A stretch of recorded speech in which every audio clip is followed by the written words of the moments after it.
Herkesin hayatında bir tek insan var, tek adam var ve o adam həmişə ondan bir yerdedir. İster ondan kenarda da olsun, ister onun yanında da olsun. Təbiidir, bu təbii haldır. İki sevənin arasında dava da olmalıdır, qısqanclıq da olmalıdır, səhv də olmalıdır. Səhv də insan üçündür, insan səhv eləyə bilər. Amma ali insan odur ki, o səhvdən nəticə çıxardır və bir daha onu təkrar eləmir. Səhv insan üçündür. Sevənlərin arasında bu çox baş verir.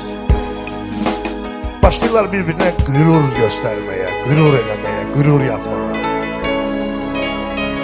O qüruru bir dəqiqəlik qoysalar kənara hər şey düzəlir. Ancaq o qürurun özündə də bir şirinlik var. Mənim arzum budur ki, burada nə qədər insan var, kimlərin ki həyatında o tək adam var, Allah onları məsud, bəxtiyar, xoşbəxt eləsin.